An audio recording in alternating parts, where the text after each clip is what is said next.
দেশের মায়া, মানুষের ভালোবাসায় আমি আবার নিজের দেশে চলে এসেছি। এই যে ভালোবাসা, এই যে মায়া, এসব ফেলে আমি কোথায় পালাবো? সন্তুষ্ট, কারণ আমি ভালো কিছু করব এবং আমার কাজ দিয়ে যেন আরেকজন অনুপ্রাণিত হয়। আমি দেশ এবং মানুষের কথা বলবো আমার কাজের মধ্য দিয়ে, এবং দেশ ও মানুষকে ভালোবাসি, সেটা যেন আমার কাজ দিয়ে আমি প্রকাশ করতে পারি। সেই জন্যে আমি মনে করি যে আমি হয়তো তৃপ্ত।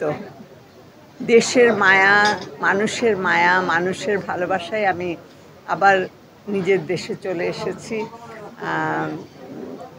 এই যে আমাকে একজন রিকশাওয়ালা বলে, দাদি ভালো আছেন? আমি বাজার করতে গেলে আমাকে, মা ভালো আছেন? এই যে আমি কবির কথায় যদি বলি, আমি তোমাদেরই লোক। তো এই মায়া ফেলে, এই মায়ার টান অস্বীকার করে আমি কোথায় পালাবো? সত্যি আমি নিজেকে অনেক ধন্য মনে করি, গর্বিত মনে করি, এবং আমি সার্থক মনে করি যে এত মানুষের ভালোবাসা এবং মায়া শুধু এই কাজটি করার জন্যেই না। এই আমি তো বললামই যে এই যে ভালোবাসা, এই যে মায়া, এসব ফেলে আমি কোথায় পালাবো? আমার দেশ, আমার মানুষ, আমার যাপিত জীবন। একটা বড় গাছকে, আমি আগে অনেকবার বলেছি, একটা বড় গাছকে আরেকখানে নিয়ে লাগিয়ে দিলে সে গাছ কখনো বাঁচে না। আমার পরিচিত পরিবেশ, আমার চারপাশের মানুষ, এরাই আমার সব, এরাই আমার আপন।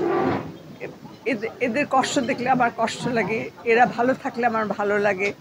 এদেরকে যে আমার কাজের ভেতর দিয়ে একটু আনন্দ দেই, এটাই আমার প্রাপ্তি এবং পাওনা। তো সেই জন্যে আমি এই মানুষের ভালোবাসাতেই আমি চলে এসেছি আমার দেশে, এবং আমি এই মানুষের মাঝেই আমার শেষ নিঃশ্বাসটুকু যেন এখানেই যায়। আমি জানি না, আমি ওই তখন একটা ওরা অনুরোধ করেছিল, আমি যে এত এটা একেবারে সবার মধ্যে নাড়া দেবে এটা বুঝিনি। এ ধরনের কাজ আমি আগে করিনি, এইবারই ওইবারই করলাম। তো সবার ভালো লেগেছে এবং সবাই খুব উৎসাহিত করেছে। তো আর বোধহয় করা হবে না আর কি। আমিও খুব উপভোগ করেছি। সবাইকে ধন্যবাদ, আমার অনেক ভালোবাসা, আদর।